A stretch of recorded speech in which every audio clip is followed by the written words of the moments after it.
안녕하세요. 현대신약 2주차 강의 시작합니다. 오늘은 슐러의 마허가 되겠습니다. 슐러의 마허, 처음 들어보신 분들도 아마 계실 건데요. 아마 오늘 강의를 다 들으시면 이분의 영향이 긍정적인 영향이건 부정적인 영향이건 굉장히 많이 퍼져 있구나 하는 것을 아마 아시게 될 겁니다.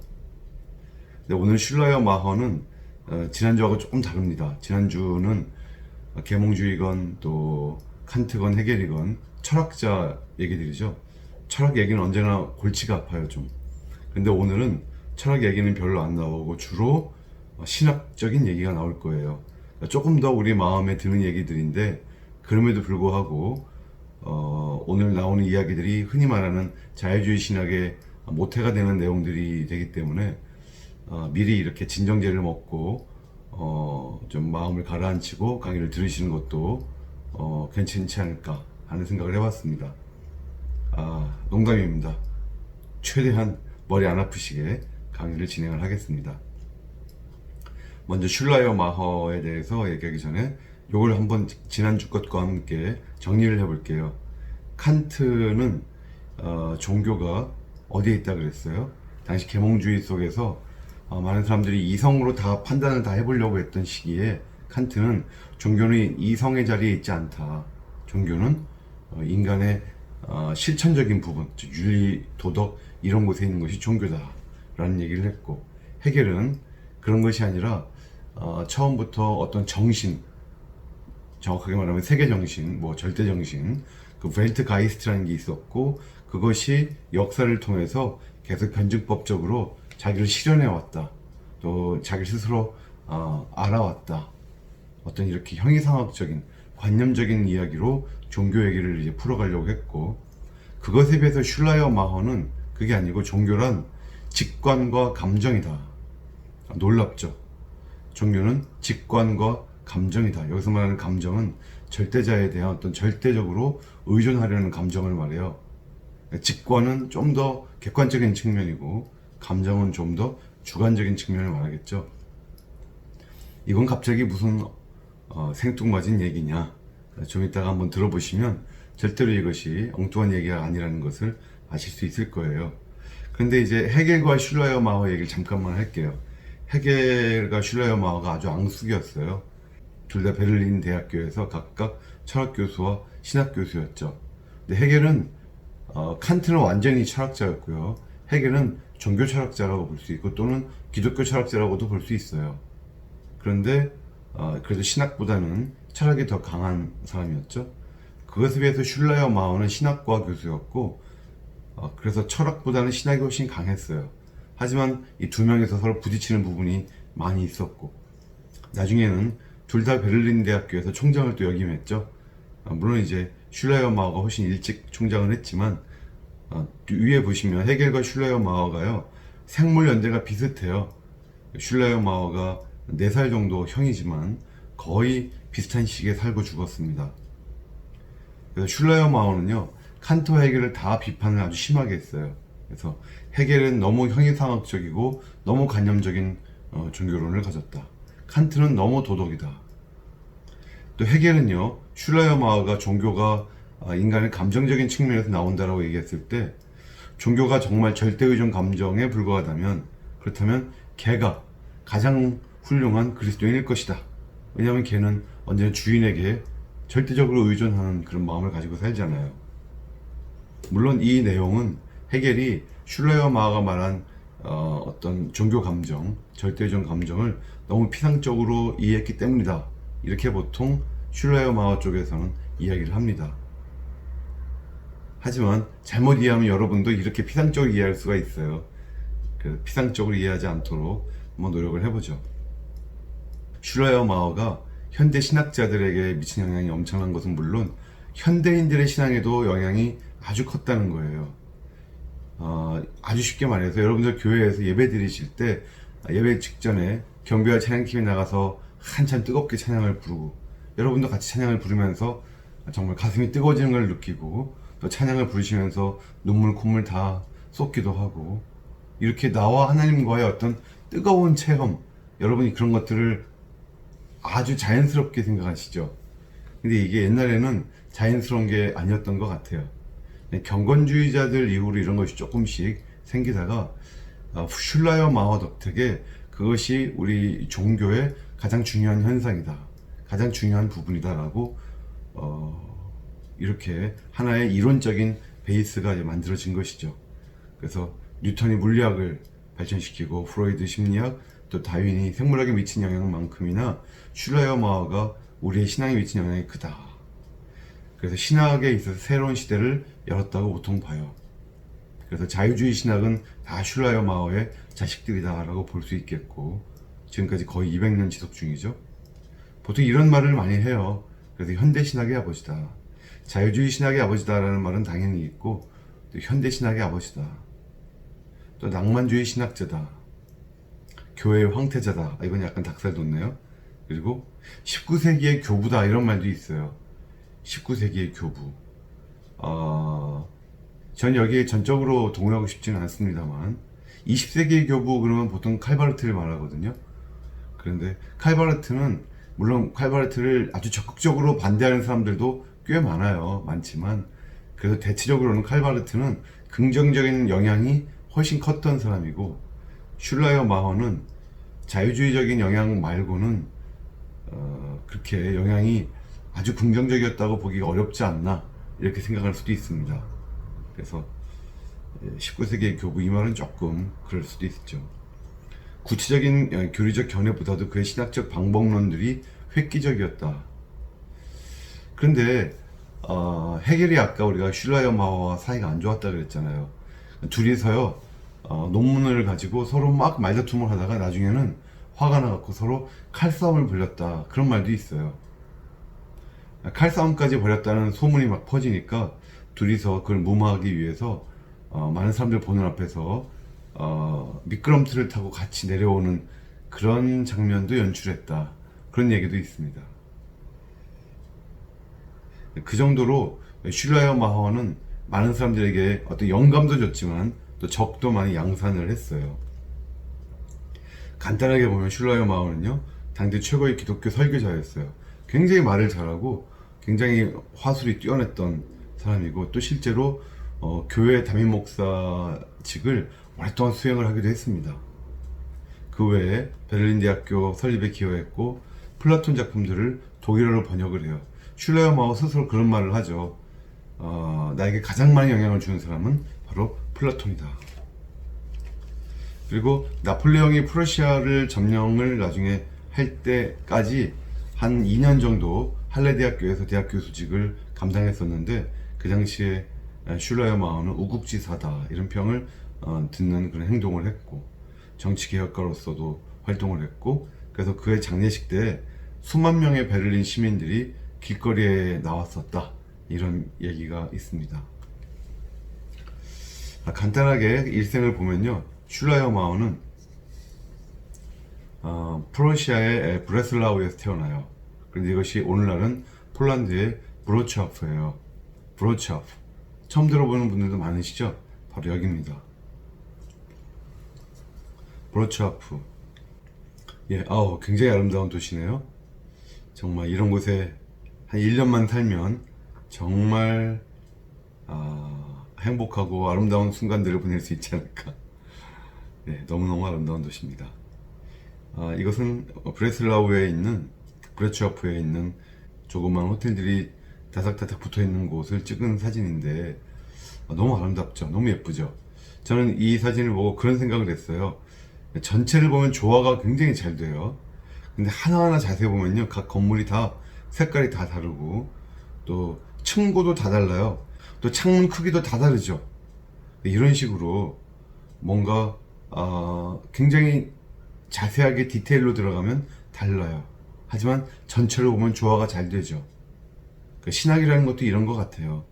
신학이라는 것도 전체로 보면 우리가 슐라여 마허 영향을 받은, 그의 영향을 받은 사람들, 또 칼바르트의 후계들, 또 헤겔의 후계들, 이런 식으로 우리가 크게 나누기는 좋아하지만 자세히 들어가면 각 학자들마다 얘기한 게 다 조금씩 달라요. 그런 것들을 하나하나 알아가는 재미가 굉장히 쏠쏠하고, 재미뿐만 아니라 그렇게 하면서 우리의 신학도 자꾸만 피드백을 받아서 정립이 되는 거겠죠. 자, 그리고 이제 슐라이어 마허는 그의 부친이 개혁교회 목사님이셨죠. 다시 말해서 칼빈주의자였다는 뜻이고요. 근데 그의 아버지가 모라비아 교도들에게 감정적으로 깊은 은혜를 받아요. 여러분, 모라비아 교도 들어보셨어요? 교회사 시간에 들어본 분들이 간혹 있으실 거예요. 모라비아 교도 또는 모라비아 교회, 진젠도르프 백작 이런 말 들어보셨나요? 바로 그 사람들에게서 큰 영향을 받아요. 그러니까 독일에 루터 파가 있었고 그 루터 교회가 굉장히 영향력이 컸는데, 루터 교회 사람들 중에서 일부가 너무 우리가 지식적으로만 성경을 알아가고 삶이 변화되지가 않는다 라고 해서, 그 중에 밑에 나오지만 필립 슈페너라는 사람이 경건주의 운동을 일으킵니다. 그래서 경건주의 운동은 뭔가 실천하는 생활, 그러니까 말씀을 삶에서 실천하고 또 감정적으로도 뭔가 뜨겁게 하나님 앞에서 살아가고자 했던 이런 사람들이죠. 삶이 변화되어야 한다 이거죠. 근데 경건주의 일파가 바로 이 모라비아 교도들이다 생각하시면 되겠습니다. 자세히 한번 볼까요? 모라비아 교도는 헤르누트 공동체라고도 해요. 진젠도르프 백작이라는 분이 이제 세웠는데, 진젠도르프는 평신도였죠 원래는. 근데 평신도였는데 나중에 루터교 목사로 안수를 받긴 합니다. 하지만 평신도 시절에 워낙에 이분의 역할이 컸어요. 그의 아버지가 필립 슈페너, 아까 말씀드린 루터교 경건주의를 창시한 사람이죠. 이 필립 슈페너의 친구예요, 아버지가. 근데 아버지는 불행하게도 진젠도르프가 태어나서 6주 만에 죽습니다. 그리고 어머니는 금방 재혼하죠. 그래서 진젠도르프는 누구 밑에서 컸느냐면 그 외할머니 밑에서 커요. 외할머니가 신앙이 굉장했어요. 마치 여러분 디모데 같죠? 디모데의 외조모 로이스가 그렇게 아름다운 신앙으로 디모데를 키웠다고 이제 성경에 나오듯이 진젠도르프도 외할머니 역할이 큽니다. 저도 외할머니가 굉장히 신앙적으로 저에게 많은 도움을 주셨죠. 그래서 진젠도르프는 이런 식으로 어릴 때부터 경건주의 분위기 속에서 자라나요. 굉장히 할 얘기는 많습니다만 결국 모라비아 형제단은 진젠도르프가 만든 모라비아 교회보다 한 150년, 200년 정도 전에 있었던, 여러분 얀 후스 아시죠? 종교개혁이 처음에 1517년에 루터가 그냥 갑자기 맨 땅에 헤딩한 듯이 만든 게 아니라 루터 훨씬 전에, 몇백 년 전에 이미 얀 후스라고 하는 사람이 종교개혁의 하나의 기틀을 미리 만들어 놓죠. 그 얀 후스의 추종자들이 만든 교회가 바로 모라비아 형제단이고, 근데 모라비아 형제단은 교회 역사상 나중에 여러 박해와 핍박 속에서 사라집니다.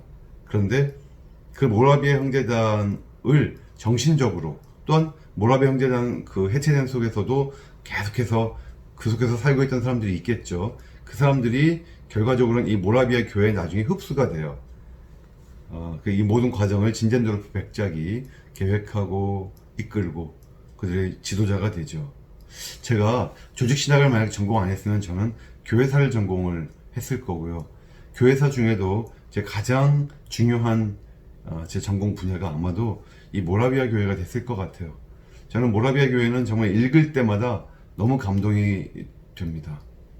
교회 역사상 눈물 없이는 읽을 수 없는 그런 교회가 두 개가 있는데, 뭐 더 많겠지만 당장 떠오르는 교회가 두 개인데, 하나가 이 모라비아 교회고 하나가 16세기에 있었던 아나베프티스트 제침례교라고도 하고 또 제세례파라고도 하죠. 그 사람들과 이 모라비아 교회는 정말 한참을 읽다가 보면 하나님 앞에서 이렇게 순수하게 정말 믿음을 강조하면서 어떻게든지 그 믿음 버리지 아니하고 살아가려고 얼마나 핍박 속에서 그 작은 공동체를 이루어가면서 살았는지 몰라요. 언제 여러분 한번 이 모라비아 교회 혹시 읽으실 기회가 있으면 교회사 책에서 한번 읽어보시면 많은 은혜가 되실 거예요.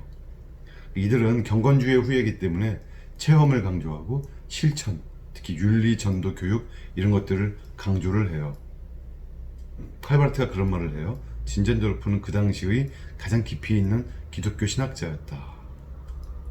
그래서 이 모라비아 교회는요, 개신교 최초의 초교파 교회다 이렇게 알려져 있어요.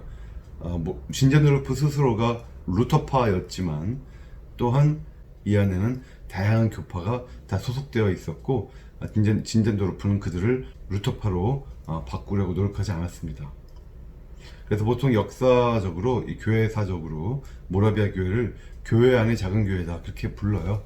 에클레시올라 인 에클레시아.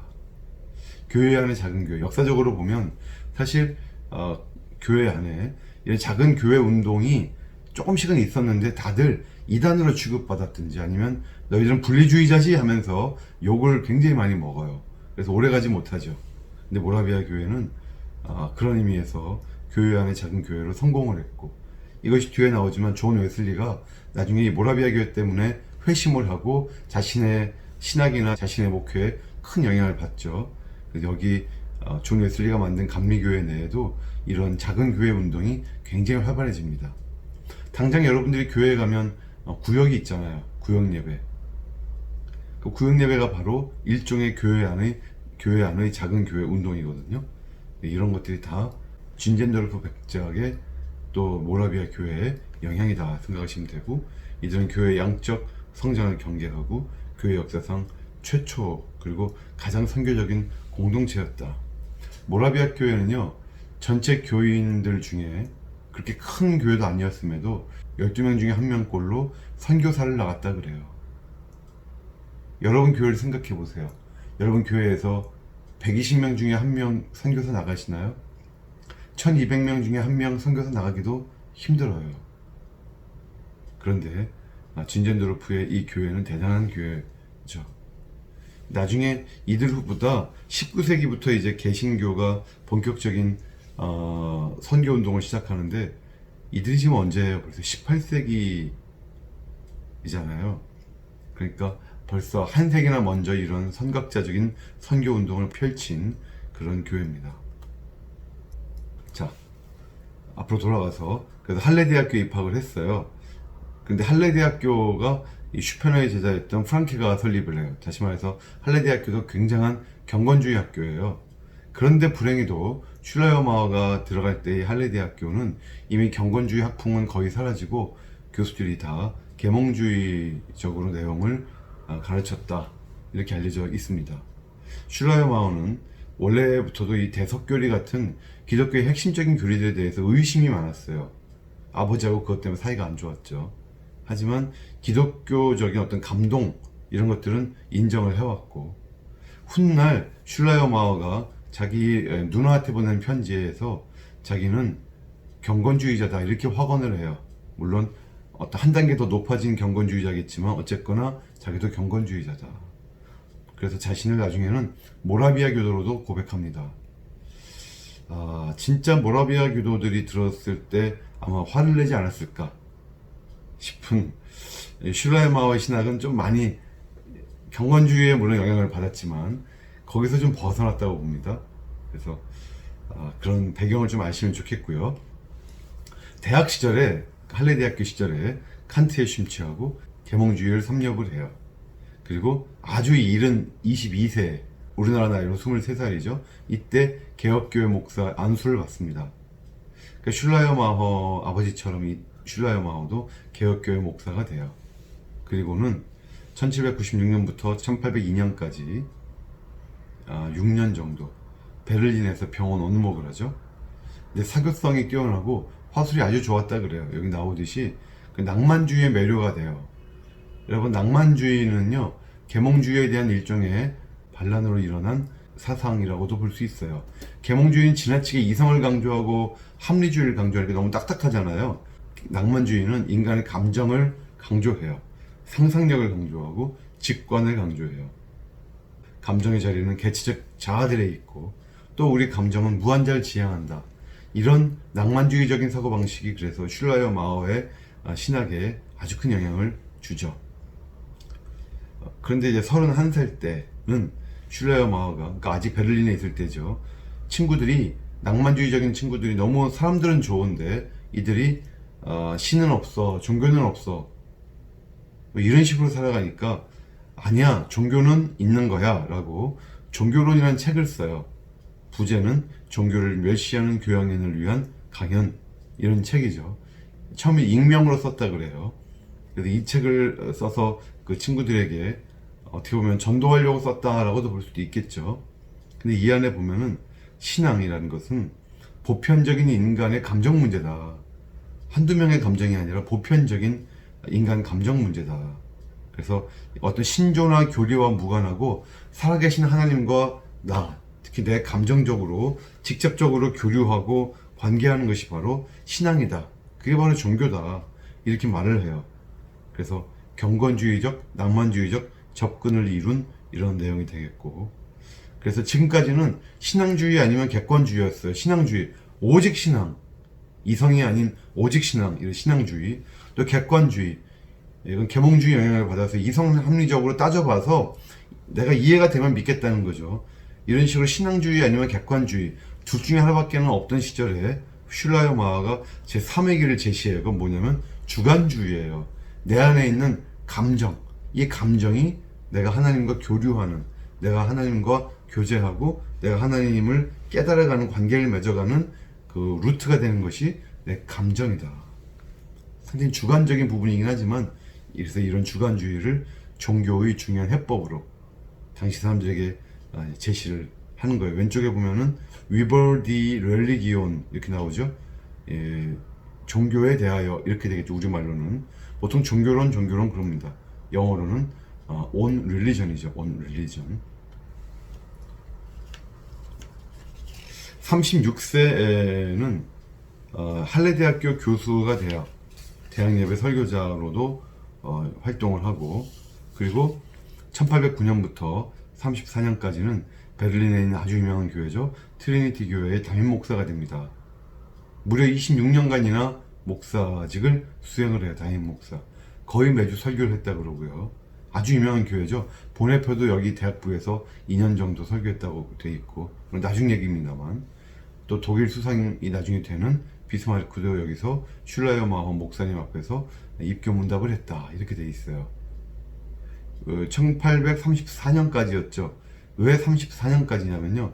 그때 이제 슐라이어 마허가 죽죠. 죽을 때까지 거기에서 계속해서 목사직을 수행을 합니다. 그리고 나중엔 베를린 대학 창설에도 관여해요. 신학부 학장이 되고 신학 교수로서 활동을 하는데, 구약학을 제외한 거의 모든 신학 분야를 다 가르쳤다고 해요. 대단한 사람이죠. 나중엔 철학도 가르친 걸로 되어 있는데, 슐라이어 마허. 유명한 책을 2권을 썼어요.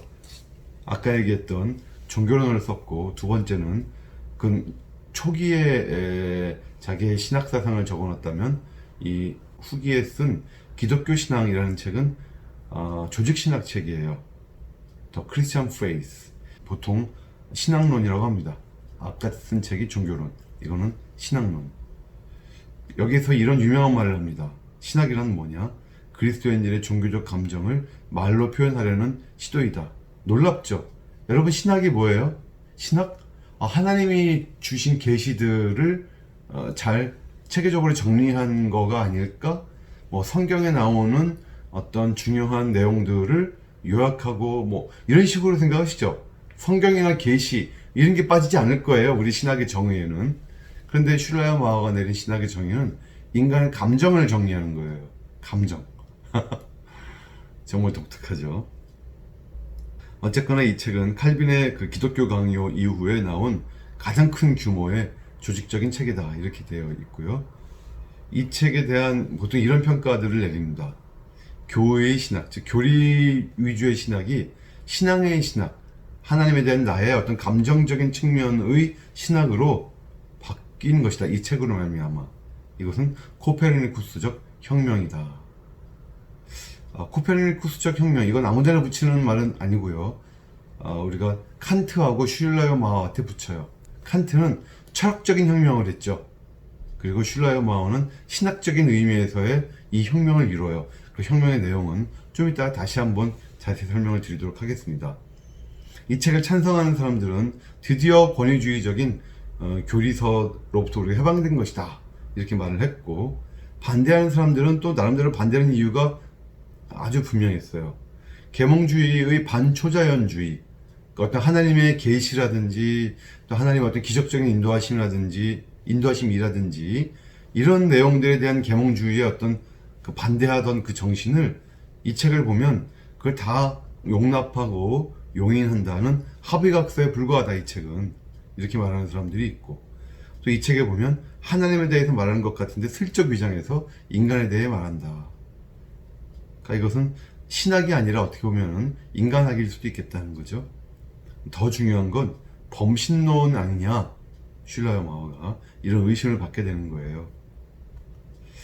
범신론은 또 뭘까요? 범신론 얘기를 지난주에 저희가 한번 범신론, 범죄실론 이런 거 잠깐 얘기 드렸죠. 오늘은 제가 범신론 얘기를 조금만 더 자세히 해볼게요. 범신론, 판테이즘.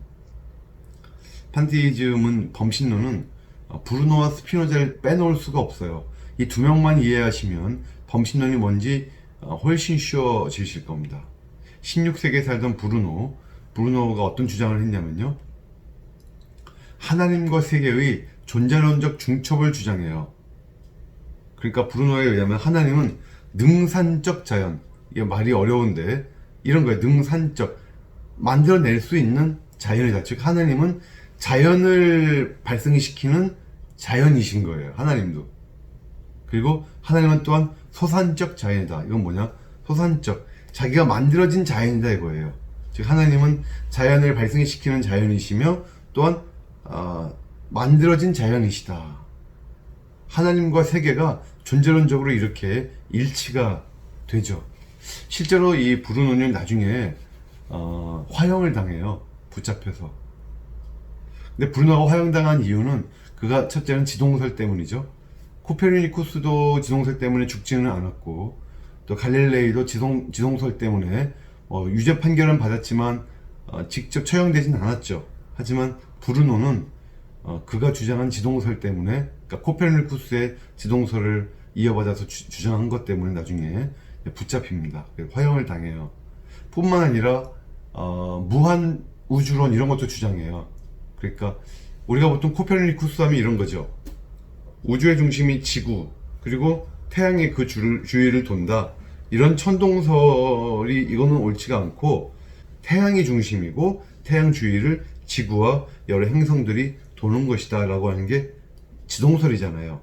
근데 브루노는 단순히 지동설에 멈추지 않고, 저 하늘에 보면은 수많은 별들이 있는데 저거 하나하나가 다 태양과 같은 항성이고, 항성 옆으로 다 지구와 같은 행성들이 돌고 있다. 저게 다 태양과 같은 별들이다. 당시로서는 놀라운 주장이었죠. 그가 이런 무한 우주론을 주장한 이유는 무한하신 하나님이 무한하신 우주를 창조하셨을 것이다. 그러니까 저게 다 무한한 우주다. 이렇게 말을 하기 원했던 것입니다. 17세기에 살던 스피노자는요, 범신론을 조금 더 체계화시켰어요. 그래서 하나님과 세계의 이론론을 주장해요. 좀 이따 여기 대해서 한 번 더 정리를 해드릴게요. 하나님과 세계가 이론론이다. 같은 것이다. 사실은 우주적으로도 이렇게 이론론을 주장했고, 인간적으로도 이론론을 주장해요. 다시 말해서 육체와 영혼이 이렇게 있으면 이거 분리해 놓는 게 이론론이잖아요. 육체와 영혼은 하나다. 그러니까 스피노자는 인간 몸도 이론론, 우주도 이론론을 주장해요. 그래서 다시 말해서 만유 안에 일자 안에 만유. 또 우주에는 오직 하나의 실체만 존재한다. 이렇게 말을 했어요. 누구예요? 바로 하나님만 존재하시는 거예요. 온 우주에. 실체는 오직 하나님밖에 없어요. 즉 그것이 자연이다. 이렇게 말을 한 거죠. 그래서 세계 안의 개별적인 각 존재들은 개별적인 실체들이 아니에요. 저와 여러분과 또 길거리에 다니는 저 사람과 한 명 한 명이 각각의 실체가 아니라, 실체는 오직 하나님, 오직 자연밖에 없어요. 그럼 우린 다 뭐예요? 그 단일한 무한 실체의 하나하나의 변형들이에요. 다시 말해서 어떤 하나의 실체가 있고, 그 실체가 나, 너, 저 사람, 그 사람 이런 식으로 여러 가지의 양태로 표현된 것일 뿐이다.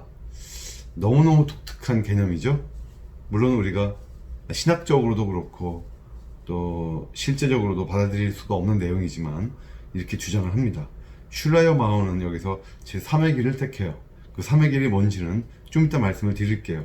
그러니까 슐라이어 마오를 범신론자다 이렇게 단순히 말을 하면 일단 그거는 일반적인 의미에서는 틀린 대답이다 라고 보시면 되겠습니다. 범신론적인 영향을 많이 받긴 했습니다. 자, 여기까지 하고요.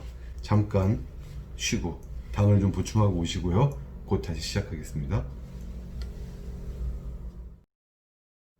자, 잘 쉬고 오셨죠? 두 번째 시간은 슐라이어 마오의 신학적 방법론들을 이제 쭉 보려고 해요. 먼저 그 계몽주의에 대한 슐라이어 마오의 반응은 무엇이었느냐? 아까 우리가 낭만주의 얘기했죠? 슐라이어 마오는 낭만주의를 참 좋아했어요. 당시 낭만주의자들과 많은 교류가 있었다고 그래요. 그래서 낭만주의라고 하는 것이 이제 부분적으로는 계몽주의의 자녀예요. 뭐 당연하겠죠. 계몽주의라는 게 이제 어떤 외부의 권위 같은 거 말고 너 이성을 사용할 용기를 가져라 이거잖아요. 낭만주의자들도 외부의 권위를 싫어했어요. 미리 만들어 놓은 교리 그런 걸 싫어했어요. 그렇죠? 그러니까 뭔가 내 이성을 사용해서 내가 뭔가 하고 싶어 했죠. 하지만 이들은 계몽주의 때문에 자기들이 상실을 했다고 생각하는 것들을 다시 찾기를 원했어요. 예를 들면 자연의 생동감. 다들 자연 속에서 법칙만 찾아내고 어떤 자연의 어떤 그 물리적인 원리들만 찾아내기 바빴지 자연 자체를 즐기고 자연 자체 속에서 어떤 그 생동감을 느끼는 건 다 이제 잃어버렸다는 거죠.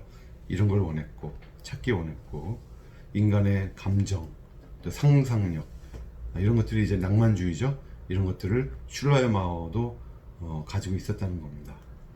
슐라이어 마오는 인간의 감정을 강조하는 낭만주의에서 현대적인 문화와 갈등 피하면서 기독교를 추구할 수 있는 길을 발견했다. 그러니까 슐라이어 마오에게 영향을 준 게 굉장히 여러 가지가 있어요. 그 아버지가 개혁주의 목사고 본인도 개혁주의 목사죠. 그러니까 칼빈주의가 그의 영향을 당연히 많이 줬을 것이고, 두 번째는 그의 아버지도 모라비안 교회에서 영향을 많이 받았고, 또 본인도 할례대학교를 다녔고 나중에 본인이 경건주의자라고 고백을 했던 것처럼 두 번째는 이 경건주의 또는 모라비아 교회의 어떤 그런 삶 이런 것에서 영향을 많이 받았고, 또 한 가지는 지금 여기 나오듯이 낭만주의 영향을 또한 많이 받았던 걸로 되어 있고, 아까 우리가 플라톤이 자기의 영향을 가장 많이 줬다고 그랬잖아요. 그러니까 플라톤 같은 그리스 철학에서도 영향을 많이 받고, 계몽주의 당연히 영향을 많이 받았고, 뭐 그렇습니다. 이 많은 영향 속에서 슐라이어 마오가 자기의 철학을, 자기의 신학을 만들어 가는 거죠. 슐라이어 마오의 신학 방법론을 한마디로 요약하면 이거예요. 인간 경험에 기초한 신학. 인간 경험. 아주 쉽게 말하면 우리가 경험할 수 없는 얘기를 하지 말자는 거예요. 우리 경험한 것만, 경험할 수 있는 것만 얘기하자는 거예요, 신학에서. 그러다 보니까 지금까지는 인간을 희생시키고 하나님만 높이는 신학을 했다 그러면 그게 말이 되느냐. 인간의 경험이 제일 중요한데 하면서 인간과 하나님을 같이 묶어서 인간의 경험 속에서 하나님을 바라본 그런 내용들을 가지고 기독교 교리를 만들자 이렇게 말을 한 거예요. 그래서 이게 바로 코페르니쿠스적 혁명이라는 거예요. 칸트가 그랬죠. 주체로 돌아가라. 칸트는 지금까지는 인식 대상이 있으면 그 주위를 인식 주체가 우리가 돌아요. 대상이라고 하는 것은 객관적이고 항상 그 자리에 있는 거예요. 우리는 주체는 뭐예요? 그대로 비춰주는 거울에 불과하다 그랬죠. 근데 코페르니쿠스적 혁명을 일으켜요. 칸트는 대상을 중심으로 주체가 되는 게 아니라 인식 주체를 중심으로 대상이 돈다. 그러니까 인식 주체가 가장 가운데 있고 대상이라는 것은 우리 주체에 의존적이다. 그러니까 우리는 패시브하게 수동적으로 대상을 비추는 게 아니다. 주체로 돌아가라. Turn to the subject 였는데 슐라이어 마오는 여기 하나를 더 붙인 거죠. 믿는 주체로 돌아가라. Turn to the believing subject. 지금까지는 교리가 있고 삼위일체 교리가 있고 교회에 대한 교리가 있고 성경에 대한 교리가 있고 이미 교리가 있어요. 내가 태어나기 전부터. 그럼 그거를 믿어라 이거예요. 그런데 슐라이어 마오는 그게 아니다. 그렇게 외부적인 교리를 갖고 네 신앙을 만들지 말고 그걸 다 무시하고 네가 하나님과 바로 직관으로 만나라. 그래서 생기는 그 감정이 있을 것이다. 그게 너의 신앙이고 그것이 바로 기독교고 그것이 바로 종교다. 그래서 칸트가 주체로 돌아가라 라고 했던 것이 코페르니쿠스적 철학적 혁명이었다면 슐레어마어가 믿는 주체로 돌아가라고 말한 것이 신학적인 코페르니쿠스적 혁명이다, 이렇게 볼 수 있다는 거예요. 그래서 이 슐레어마어는 합리주의와 또 기독교 정통 이 사이에 어디에 우리가 위치해야 될지에 대한 궁색한 상황을 하나님에 대한 권위적인 명제가 아닌 인간의 경험, 다시 말해서 절대자에 대한 절대의존 감정, 이것이 신학의 근거가 되면 해결이 되겠다, 이렇게 생각을 한 겁니다. 이해되시죠? 뭐 알 듯 말 듯 어렵기도 하지만 또 한편 이해가 좀 되실 수 있을 거예요. 인간의 경험, 인간의 감정, 이런 걸 중심으로. 슐라이어 마오는 그 다음 페이지에 나오네요. 슐라이어 마오는 지금까지 신학을 두 가지로 정리를 해요. 오랫동안 기독교의 신앙은요, 위로부터의 신학이었어요. 즉 어떤 초자연적으로 계시된 진리가 있어요. 위에서 내려온 것을 가지고 신학을 했어요. 그러다 보니까 내가 이해가 안 돼도 일단 믿어야 돼요. 신앙주의죠. 그죠? 이게 위로부터의 신학, 지금까지의 신학이었다면 계몽주의 시대에는 아래로부터의 신학을 한 것이었다는 거예요. 그죠? 내 이성을 가지고 우리가 하나님을 찾아가는 거예요. 자연 속에서, 북 오브 네이처에서, 자연의 책 속에서 하나님의 흔적을 발견해 가는 거예요. 이신론적인 것이고 객관주의고 합리적인 사고로 이제 성찰해 가는 거죠. 근데 슐라이어 마오나 그 후의 자유주의자들은 어떻게 생각했냐면, 위로부터의 신학이라고 하는 것은 이건 인간의 창의력이 없어지는 것이고 하나님과 하나님에 대한 교리가 같은 것을 혼동케 한다. 다시 말해서 이런 식으로 위에서 무조건 준 걸로 생각을 해버리면, 우리가 인간이 하나님에 대한 교리가 10개가 있다고 치면 하나님에 대한 교리 1, 2, 3, 4, 5, 6, 7, 8, 90, 요 10개가 곧 하나님이신 것처럼 우리가 혼동한다는 거예요. 우리가 가지고 있는 10개의 계시, 이것도 엄연히 인간의 언어인데, 이 인간의 언어 10문장이 그게 하나님이다, 이게 어떻게 말이 되느냐는 거죠. 하나님과 하나님에 대한 교리를 같은 것으로 혼동하면 안 되지 않느냐. 또 계몽주의적인 아래로부터의 신학은 너무 메마르고 싱겁고 이건 일종의 종교 철학에 불과하다. 진짜 종교의 본질은 거기에 있는 것이 아니다, 이렇게 본 거예요. 그래서 슐라이어 마오가 제3의 길을 제시합니다. 어떤 길을 제시할까요? 신학은 하나님에 대한, 절대자에 대한 인간 경험이고 그걸 인간의 말로 적어놓고 요약하고 성찰해 가는 것이, 이런 게 신학이다, 이렇게 본 거예요. 즉 외부의 권위를 이제 없애버리자는 거예요. 권위적으로 미리 정해져 있는 교리들 다 치워버리자는 거예요. 그거 말고 우리가 실제로 경험할 수 있고 실제로 우리 종교적으로 하나님에 대한 우리의 어떤 직관으로 알 수 있는 것들, 이런 것들만 가지고 하자. 직관이라는 얘기가 자꾸 나오는데 좀 이따 그 정의가 뭔지 다시 설명을 드릴게요. 여기 나오네요. 슈라이어 마오는요, 종교를 감정과 동일시해요. 첫째, 감정은 feeling이죠. 독일어는 gefühl이에요. gefühl이 뭐냐?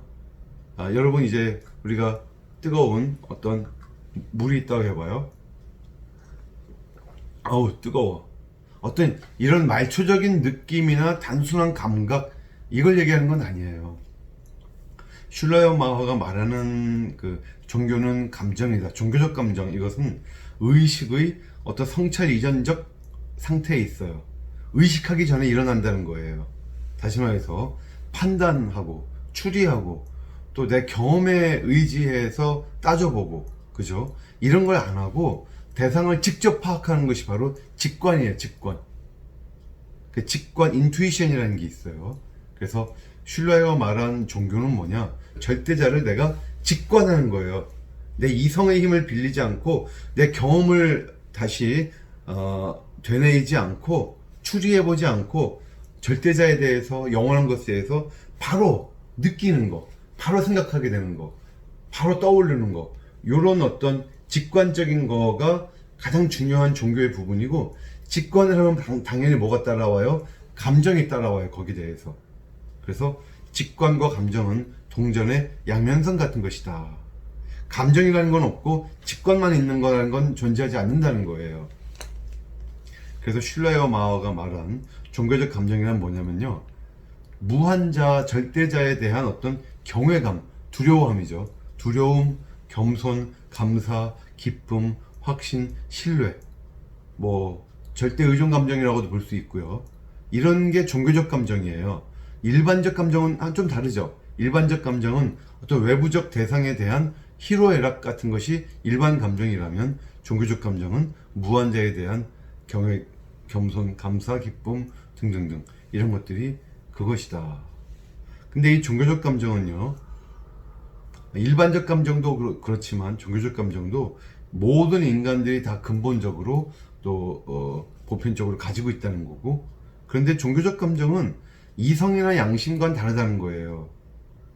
그래서 거기 정리해놨지만, 이성은 과학을 낳죠, 그죠? 그리고 양심은 도덕을 낳아요. 하지만 경건은 종교를 낳아요. 그래서 칸트는요, 1번과 2번을 이제 분리를 시킨 거예요. 원래 계몽주의 사람들은 이성을 갖고 과학도 하고 이성을 가지고 종교도 따져보려고 도덕도 따져보려고 했지만, 칸트는 도덕을 과학으로부터 분리시켰어요. 슐라이어 마어는 2번과 3번을 분리해요. 칸트는 그렇게 해서 분리해낸 도덕, 윤리가 종교가 있을 위치라고 생각했는데, 슐라이어 마어는 그건 그거고 그런 실천적인 부분하고 종교하고 엮지 마라 하면서, 종교는 그런 실천적인 것하고 다르다라고 하면서 분리를 해요, 도덕과 종교를. 그래서 간단하게 정리를 하면, 우리의 감정, 어떤 경건이죠. 이 경건은 도덕하고도 다르고 또 과학하고도 달라요. 그리고 다를 뿐만 아니라 독자적인, 이와 상응하는, 그러니까 인간의 내면을 구성하는 게 뭐가 있느냐? 이성, 과학이 있고, 또 어떤 양심, 도덕이 있고, 그리고 똑같은 등가적인 게 또 뭐가 있냐면 바로 우리의 종교적 감정이 있다는 거예요. 경건. 이 세 가지가 등가예요. 서로 맞먹는 독자적인 상응적 요소들이다 라는 겁니다. 또한 이 경건과 종교는 교리와도 달라요. 교리는 뭐냐? 경건을 말로 표현하려는 인간의 시도에 불과하다. 경건이 뭐예요? 결국 감정이거든요. 그러니까 인간의 종교적 감정을 말로 표현하는 게 교리지, 결코 이것이 하늘로부터 온 계시를 적어놓은 것이 아니다. 그러면 교리는 안 중요한 거냐? 그러니까 슐라이어 마어는 언제나 감정이 우선이고 교리는 두 번째예요. 교리가 먼저 있고 거기에 감정이 따라오는 게 아니죠. 그럼 교리라는 거는 불필요한 것이냐? 그렇지는 않다고 봤어요. 교리는 종교의 필수적인 건 아니지만, 우리가 종교적 감정에 대한 성찰을 위해서 우리 종교적 감정을 뭔가 정리를 해놔야 될 거 아니에요. 정리하다 보면 그 정리해 놓은 게 바로 교리고 교회가 될 수 있겠다 라는 정도로 생각을 했어요. 그런데 조금씩 이제 문제가 되는 부분이 나와요. 종교라고 통칭할 수 있는 어떤 것이 존재하지는 않는다.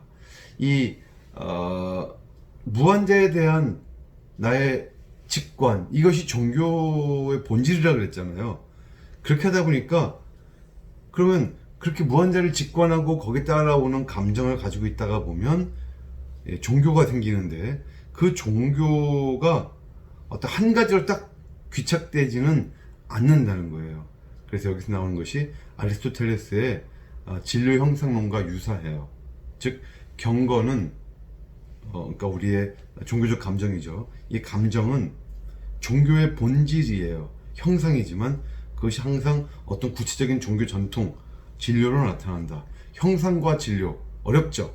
간단하게 또 제가 이것을 정리를 해봐 드릴게요. 먼저 맨 위에 있는 거는 좀 전에 말씀드린 거예요. 이원론이 있어요. 이원론에는요, 우주를 이원론으로 볼 거냐, 이론론으로 볼 거냐, 이렇게 우주적 이원론이 있고요. 또 이원론에는 인간학적 이원론이 있어요. 사람의 몸을, 영혼과 육체를 어떻게 볼 거냐. 그래서 인간학적 이원론에는 또 세 가지가 있어요. 형이상학적 이원론, 종말론적 이원론, 가치론적 이원론. 그냥 들어만 두세요. 형이상학적 이원론은요, 인간의 여긴 속성적인 거냐, 실체적인 거냐가 달라요. 속성적 이원론은 영혼과 육체가 기능적으로만 달라요. 속성만 좀 다르지 사실은 같이 붙어 있다고 보는 게 속성적 이원론이에요. 그러니까 진짜 이원론은 아니다 이거죠. 완전 분리해 놓은 건 아니에요. 하지만 실체적으로 영혼과 육체가 완전히 떨어져 있다. 칼로 무 자르듯이 완전히 분리가 될 수 있다고 보는 것이 실체적 이원론이에요. 그리고 종말론적 이원론은 뭐냐? 사람이 죽었을 때 육체는 썩어서 없어지고 영혼은 어딘가로 가서 불멸하는, 종말론적으로 완전히 또한 분리가 되는 것을 종말론적 이원론이라 그러고, 가치론적 이원론은 육체는 열등한 것이고 영혼이 언제나 훨씬 더 거룩하고 영혼이 훨씬 우월하다고 하는 이런 것을 이제 가치론적 이원론이라 그래요. 그래서 여기 하이라이트 쳐놓은 거 우주적 이원론, 종말론적 이원론, 가치론적 이원론, 실체적 이원론이 바로 플라톤이 가지고 있던 이원론이에요. 그리고 또한 여러분들이 다들 대부분 가지고 계실 이원론이 바로 요 이원론입니다. 먼저 플라톤 이원론을 한번 볼까요? 지금부터는 이제 우주적 이원론을 이제 말씀드리는 거예요. 플라톤은요, 다들 아시는 얘기를 했어요. 이상계와 감각계를 두 가지를 나눠요. 이상계는 진짜의 세계고 감각계는 가짜의 세계예요. 이상계는 이데아가 있어요. 원형이 있어, 원형. 프로토타입이 있어요. 프로토타입. 그리고 여기에는 현실의 세계예요. 이데아의 세계, 현실의 세계. 이상계는 가지계, 우리가 생각을 통해서, 이성을 통해서 가는 곳, 이성을 통해서 알아내야 되는 곳이고, 감각계는 비저블, 가시계, 볼 수 있는 것이고 감각적인 곳이에요. 위는 형이상학적인 세계고 여긴 물리적인 세계예요. 그러니까 감각계는 보통 현상계라고도 해요. 칸트가 떠오르지 않으세요? 우리 지난번에 칸트가 현상계, 이 땅에서 우리가 만지고 볼 수 있는 현상계와 이걸 있는 세계라 그랬지. 있는 세계. 근데 있어야 되는 세계가 있어요. 당위의 세계가 또 있다 그랬죠. 그럼 뭐라고 했어요? 예지계 그랬어요. 감각 현상계와 예지계. 예지계는 있어야만 되는 세계고 물 자체라고도 했고요. 거기 그 영역에 있는 것이 바로 신이라든지 우리 영혼이라든지 이런 것이 거기에 있다 그랬어요. 그래서 플라톤과 칸트가 비스무리한 얘기를 한 것이다고 보면 되는데, 아리스토텔레스는 이렇게 보지 않았죠. 아리스토텔레스를 그래서 진료 형상론 그래요. 먼저 폼이 있어요. 형상. 우리 컵을 예를 들면요. 컵을 예를 들면 이 컵을 예를 듭시다. 컵. 어떤 이런 컵의 모양에 대한 정확한 어떤 설계 도면이, 정확한 이 모양이 폼이 있어요. 플라톤식으로 말하면 그게 이데아겠죠. 이데아. 플라톤이 이데아는 여기에는 없고 저기에만 있다 그랬는데 아리스토텔레스는 이 폼이 여기 있어요. 이 현상계에 여기 있으면서 이것이 마터, 즉 진료, 그 종이에요. 종이. 이렇게 종이가 있어요. 종이가 있고 이 종이가 마터야. 원료죠. 원료. 진료. 그래서 마터와 폼을 구분을 하되 두 개가 다 이 땅에 있어요. 그리고 형상은 진료 속에 있다고 말을 해요. 그 종이 속에 그 컵의 형상이 있어요. 그걸로 컵을 이렇게 만들면 이것이 바로 실체예요. 머그컵. 또는 여기 이걸로 말하면 종이컵이죠. 근데 이 종이컵은 이것이 바로 진료이고 이것이 바로 그 안에 폼을 가지고 있는 거예요. 형상을. 이런 식으로 설명을 했던 게 아리스토텔레스의 진료 형상론이죠. 다시 앞으로 돌아가면, 그러니까 슐라이어마허의 종교론은 아리스토텔레스적이다라고 말할 수 있다는 거예요. 그러니까 교회가 이렇게 있으면 우리가 보는 종교의 모양, 구체적인 종교의 전통 이렇게 있으면 요거는 진료예요. 진료고 그 속에 폼이 있어요. 그 속에 형상이 있어요. 이게 바로 본질이죠. 종교의 본질. 우리 종교적 감정, 절대의존 감정이 이 안에 있는 거예요. 근데 이렇게 따지면 이 본질만 분명하면 진료는 다양하게 나타날 수 있지 않느냐.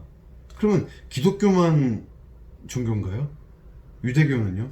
아니, 이슬람교는요? 힌두교는, 불교는? 이런 식의 문제가 발생을 해요. 그 밑에 보면요, 종교에 대한 성찰은 결국은 어떤 특정 종교 형태에 대한 성찰로 귀착이 된다. 뭐 당연하겠죠, 어떻게 보면. 예를 들면 여러분 보세요. 어떤 미국 사람이요, 한국 사람은 어떤 사람들일까 고민이, 이제 궁금증이 생겼고, 그럼 어떻게 하면 돼요? 자기 주위에 누구 한국 사람이 있으면 그 사람 열심히 탐구해 봐요. 그래서 그걸 통해 한국 사람이 어떤 사람인지 좀 알게 된다는 거죠. 그 한국 사람이 근데 진짜 유일한 한국 사람인가요? 그건 아니죠. 한국 사람 되게 많은데, 다양한데 그 중에 한 명만 자기가 이렇게 탐구해 본 거에 불과하죠. 하지만 그 속에 들어있는 한국 사람들만의 어떤 사고방식, 한국 사람들만의 어떤 본질을 알 수는 있다는 거죠. 종교가 그런 걸까요? 그죠? 불교를 탐구하고 이슬람교를 탐구하고 기독교를 탐구하다 보면 그 속에서 진정한 종교의 본질을 깨닫게 되는 걸까요? 그렇지 않잖아요. 오직 이 땅의 유일한 종교는 우리가 하나님이 우리에게 내려주신 예수 그리스도의 대속으로 말미암아 생긴 이 교회 중심의 기독교밖에 없는 거예요. 나머진 다 인간이 만들어 놓은 거고요. 근데 어떻게 개신교 목사라고 하는 이 슐라여 마허가 그 사람의 이 슐라여 마허의 사상을 그대로 따라가면, 따라서 모든 종교가 다 마치 종교의 본질을 가지고 있는 것인 양 우리를 생각하게 만드느냐 이거죠. 아주 답답한 부분이에요. 슐라여 마허는 그래서 기독교를요, 그 독특성을 얘기는 해요. 경건의 한 구체적인 형태가 바로 기독교다. 기독교는 자신과 하나님과의 관계를 위해서 예수 그리스도의 구속사역에 전적으로 의존하는 감정이다. 기독교의 그 독특성은 뭐냐? 특유의 본질은 뭐냐? 모든 종교적인 감정들이 예수 그리스도의 구속사역과 연관되어 있다. 기독교 신학이라는 건 뭐냐? 어떤 초자연적으로 계시된 어떤 명제들을 쭉 정리하려고 하는 게 기독교 신학이 아니고, 우리 그리스도인들이 종교적 감정을 가지고 종교적인 경험을 한 게 있잖아요. 그걸 조리 있게 말로 설명하려는 시도가 바로 기독교 신학이다. 그런데 우리 각자가 직관으로 절대자를 알아갈 수 있고, 그 직관을 통해서 종교적 감정, 즉 절대의존 감정이 우리에게 자리 잡게 되고, 그것이 바로 종교라고 했잖아요. 그러면 그런 어떤 종교의 본질만 있으면 다 종교고, 기독교는 그럼 특별한 어떤 진짜 기독교밖엔 종교가 없다, 진정한 구원의 종교가 없다고 말을 우리가 어떻게 할 수 있겠느냐는 거예요. 슐라여 마허는 지금 말합니다. 그게 아니고 기독교의 독특성이 있고 기독교만의 어떤 특징이 이런 것이 있다. 우리는 이렇게 말할 수 있어요. 지금까지 목사님의 말씀을, 선생님의 말씀을 따라오다가 보니까 결국은 종교라는 것은 다양한 모습으로 나타날 수 있다고 하는 게 당연한 결론일 것 같은데, 왜 갑자기 여기서 생각을 건너뛰느냐? 왜 갑자기 기독교만 독특하다고 갑자기 생각이 건너뛰십니까? 라고 우리가 오히려 슐라여 마허를 당황시키는 그런 질문을 던질 수 있어요. 그리고 슐라여 마허의 대답들은 사실은 궁색해요. 모든 종교적인 기독교인의 종교적인 감정들이 예수 그리스도의 구속사역과 연관되어 있다. 이건 말은 맞는데, 그럼 모든 종교적인 감정들이 마호메트를 통한 어떤 신과의 어떤 결합에 있다. 이렇게 보는 사람들의 어떤 종교적 감정과 우리와 무슨 차이가 있느냐는 거예요. 이게 위로부터 내려오는 계시가 아니라면. 그래서 슐라여 마허는 저는 여러 신학의 그 문제들이 있겠지만 이게 제일 큰 문제 같아요. 슐러여 마오를 쭉 보다가 보면 갑자기 기독교 얘기를 할 때 갑자기 생각이 확 건너뛰어요. 갑자기 기독교가 독특하다 라고 말을 하는데 그 전까지는 잘 이해가 되다가 갑자기 기독교를 건너뛰는 걸 이해를 못 하겠어요. 이 부분을. 그러니까 슐러여 마오의 말을 듣다가 보면 다른 종교 믿어도 되겠네 하는 마음이 자연스럽게 들어요. 이게 문제죠. 자, 믿는 주체로 돌아가라. 아까 우리 얘기했죠. 그래서 신학의 주체와 기준이 계시가 아닌 믿는 자들의 경험이어야 된다. 그래서 신성 불가침한 교리는 없다는 거예요. 모든 게 다 수정되어야 된다. 교리들의 어떤 문화적인 성격, 역사적 성격을 강조하는 무슨 말이냐면요. 우리 경험이 1차적이고 교리는 2차적인 거예요. 언제나. 따라서 우리가 가지고 있는 교리 있죠. 이 모든 형태의 그 교리들은 어떤 특정 시기에 국한된 것이다. 그러니까 그 당시의 역사적인, 문화적인, 사회적인, 정치적인 그런 백그라운드를 쭉 봤을 때 그런 교리가 나온 게 이해가 되는 것이지, 지금 우리가 사회가 달라지고 지금 역사가 달라졌다, 지금 문화가 달라졌다, 그러면 교리도 바뀔 수 있다고 보는 것이 슐러여 마오의 생각이에요. 자, 계몽주의의 진취적 사상들을 흡수하면서 또한 동시에 극복했다. 이것만 나중에 한번 읽어보세요. 지금까지 했던 내용과 계속 반복이 됩니다. 잠깐 제가 좀 흥분했었는데 잠깐 쉬셨다가 커피 한 잔 드시고 슐러여 마오의 구체적인 그 강론들을 한번 같이 보시겠습니다. 예, 꼭 커피 좀 드시고 오세요. 마음을 이렇게 잘 가라앉히고 오시면 마지막 시간 잘 보내실 수 있을 겁니다. 네. 자, 잘 쉬고 오셨죠? 네, 마지막 시간입니다. 이제 하나하나 조금 이제 구체적인 부분들을 한번 보려고 합니다. 성경론을 먼저 볼게요. 기독교 교리들은 우선적으로도 전적으로도 성경에서 도출되지 않는다. 당연하죠. 인간의 종교적 경험이 우선이고요. 어떤 계시는 인정하지 않아요. 계시를 인정하지 않는다는 면에서 당연한 말이죠. 그리고 교리는 반드시 신자들의 종교적인 자의식, 하나님 의식, 즉 신의식이나 내적 경험에서 추출되어야 한다. 그러면 성경은 도대체 뭐냐? 성경의 독특성은 어디 있는 것이냐? 이건 뭐냐? 성경은 초기 기독교 공동체의 종교적 경험, 그들도 종교적 경험들이 있었을 거 아니에요. 그 경험들을 기록한 책이기 때문에 의미가 있다. 그리고 후대를 위해서 그 당시에 사셨던 예수님의 완전한 하나님 의식, 즉 역사상 가장 완벽한 하나님에 대한 의식, 가장 완벽한 하나님에 대한 어떤 직관과 그 감정을 가졌던 분이 바로 예수님이라고 봐요, 슐러여 마오는. 그래서 그 완벽했던 예수님의 하나님 의식과 그것이 초기 신자들에게 미친 영향, 이런 것들을 잘 보존한 책이 성경이기 때문에 성경 버리면 안 돼. 그거 성경 그거 잘 갖고 있어. 그래서 중요한 책이야. 이러고 있는 거예요. 우리 하나님이 우리에게 주신 절대적인 계시, 특별 계시의 책이니까 귀중하게 여기는 것이고 좀 다르죠. 따라서 슐러여 마오는 성경의 권위를 절대적으로 보지 않습니다. 그저 기독교 신학을 연구할 때 그저 참고해야 될 책들 중에서 그냥 중요한 책 중에 하나다라고 상대적인 권위만 가지고 있어요. 기껏해야 성경은 예수 그리스도의 의미를 해석하는 많은 시도들이 있을 것인데 그 중에 모범이 돼요. 왜냐면 성경에 보면 사도 바울이, 또 요한이, 또 야고보가 예수님을 어떤 식으로 이해했는가가 거기 나오잖아요. 그러니까 우리도 예수님을 이해를 해야 되겠는데 그들이 예수님을 어떻게 이해했는지를 참고할 수는 있겠다는 거예요. 계시로 보는 게 아니라 인간이 적어놓은 책으로 보는 거죠. 그래서 성경에 대한 초자연적인 영감을 인정하지 않고, 따라서 성경 무어도 인정하지 않아요. 이 성경 무어에 대해서도 언제 한번 제가 정리를 해드릴게요. 오늘은 제가 범신론이라든지 또 이원론 정리를 좀 해드렸잖아요. 다음에 한번 성경 무어에 대해서 정리를 한번 해드릴게요.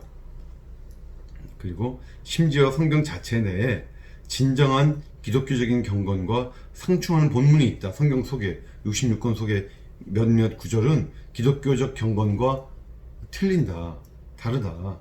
심지어 그런 책도 있다는 거예요. 66권 중에 어떤 책은 기독교적인 우리의 절대 의존 감정과 우리의 직관과 맞지 않는 책이 있다.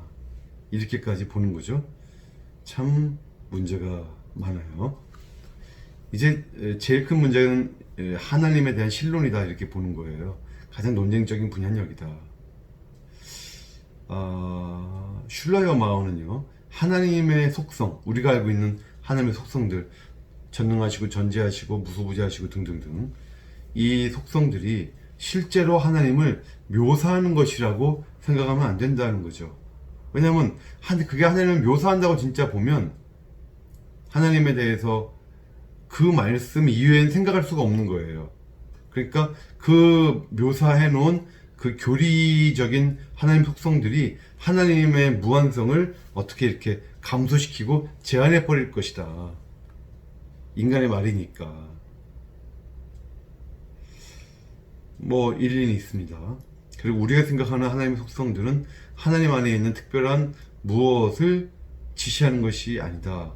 절대의존 감정이 하나님과 관련되는 방식 안에서 특별한 무엇을 지시하는 것이다. 좀 어렵죠? 이걸 쉽게 요약하면 이겁니다. 즉, 하나님에 대한 이야기는 항상 하나님에 대한 인간의 경험에 대한 이야기다. 성경은 하나님이 주신 책이 아니라 하나님에 대해서 인간 경험들을 쭉 모아서 적어놓은 책이다. 이런 겁니다. 결론은요, 하나님은 모든 것을 결정짓는 실제이시다. 그러니까 하나님이 없다고 생각하는 사람들, 무신론자들에 대해서 이렇게 슐라이어 마오가 이건 확실하게 제시했어요. 요거는. 그런데 하나님은 선한 것도 악한 것도 다, 모든 걸 다 지으신 궁극적인 원인이 되신다. 이게 조금 문제가 되고, 하나님의 행동의 주체이시지만 객체일 수는 없다. 그죠? 그러니까 여기서 벌써 범신론, 순수한 범신론은 이제 아니다. 이 정도의 의미는 됩니다. 근데 스탠리 그랜츠가 자기 책에서 이런 식으로 슐라이어 마오의 신론, 그러니까 하나님에 대한 신학 부분들을 문제점들을 아주 요약을 잘 해놓은 것 같아요. 슐라이어 마오는 하나님이 악의 원인이시다라고 말을 해요. 그러니까 하나님이 악의 창시자이시다. 죄와 악의 창시자이시다. 왜냐면 이걸 부인하면 하나님의 전능성이 제한되기 때문이다. 세상에 선도 있지만 악도 있는데 저 악은 어디서 온 거지? 하나님 만드신 게 아니란 말이야? 이렇게 되면 하나님의 전능성이 제한되는 거죠. 그 피조물의 의존성에 대한 필연적 귀결이다. 모든 피조물은 다 한 분 하나님이 지으신 것이 분명하다면 이 악도, 이 죄도 하나님 만드신 거가 당연하지 않겠냐.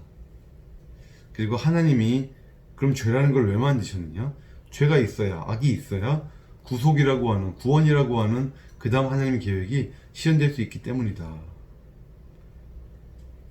그러면 우리가 악과 연관된 것으로 생각하는 사탄은 뭐냐? 실제하지는 않는다. 그저 선에 저항하는 악을 의인화한 것이 사탄일 뿐이다. 우리가 참 받아들이기 어려운 내용이 되겠습니다. 하나님과 이 악의 창조에 대해서는 이것도 언제 한번 제가 정리를 좀 해드릴게요. 그런데 하나님이 악의 창시자이시다 라고 하는 것은 우리 일반적인 성경적인 대답도 아니고 우리 일반적인 복음주의적인 대답도 아니라고 여러분 이해하시면 되겠습니다. 기적의 현실성을 또한 부정을 해요. 기적이라는 건요, 모든 자연 질서가 하나님의 의도 가운데 있고 또 하나님이 그 모든 걸 만드셨다라고 하는 것을 부정하는 결과가 돼요. 기적은. 왜냐하면 기적은 그 하나님의 질서를 스스로 파괴하시는 거잖아요. 근데 이것도 문제예요. 하나님이 어떤 법칙을 만드셔 놓고 그 법칙을 파괴하시는 건 왜 하나님 자유가 아닐까요? 그 법칙을 만드신 것도 기적이고 파괴하신 것도 기적이에요. 근데 기적의 현실성을 이렇게 부정하는 걸 보면 어쩔 수 없이 슐라이어 마오는 계몽주의의 자식이다. 이렇게 볼 수가 있는 것입니다. 중보기도의 효과를 부정한다. 하나님께 일의 진행 과정 변경을 간구하는 것은 그 일이 하나님과 어느 정도 독립되어 있음을 말한다. 그러니까 하나님이 어떤 계획을 짜셨으면 그 당연히 계획이 이루어져야 되는데, 내가 하나님 그거 좀 바꿔주세요 라고 간절히 기도해서 하나님이 그걸 바꾸신다면, 하나님이 모든 것에 대해서 완벽한 계획을 갖고 움직이시는 분이 아니라는 게 되잖아요. 그리고 하나님이 우리 기도자들에게 어느 정도 의존되어 있으심을 암시하는 거잖아요. 그런 말입니다. 그럼 기도응답은 뭔가요? 이렇게 물어볼 수가 있어요, 여러분. 슐라요 마오의 대답은 간단해요. 기도응답이요, 죄송하지만 여러분의 착각입니다. 그것은 본래 그것이 하나님의 계획 가운데 일부였음을 의미할 뿐입니다. 따라서 기도가 없었더라면 뭔가 다른 일이 일어났을 거라고 생각하는 것은 완전히 무의미합니다. 정신 차리세요, 성도님. 이러고 있는 거예요.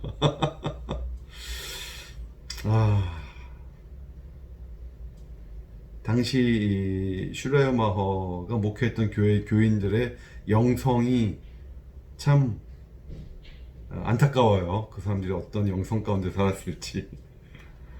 자, 그리고 초자연적이라는 슈퍼내추럴이라는 범주를 제거해요. 초자연적인 것의 존재는 피조개가 하나님에게 절대적으로 의존적이다라는 것을 부정하는 것이기 때문이다. 따라서 과학과 기독교는 원칙적으로 서로 모순되지 않는다. 단지 과학은 가까운 원인을, 그리고 우리 기독교는 궁극적인 원인을 다룰 뿐이다. 이게 무슨 말인지 아시겠어요?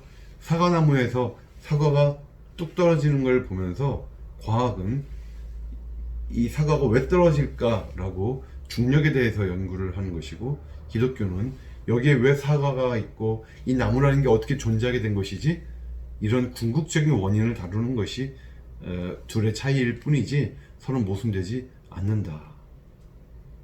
뭐 이것은 어느 정도 이해할 수 있는 부분이죠. 삼위일체 교리에서 또 문제가 있어요. 기독교 신앙이라고 아까 그 책 썼죠. 거기에서 삼위일체 교리를 이 슐라요 마허가, 보통 다른 신학자들의 저서를 보면 삼위일체는요, 신론 바로 다음에 나오는 굉장히 중요한 영역이에요.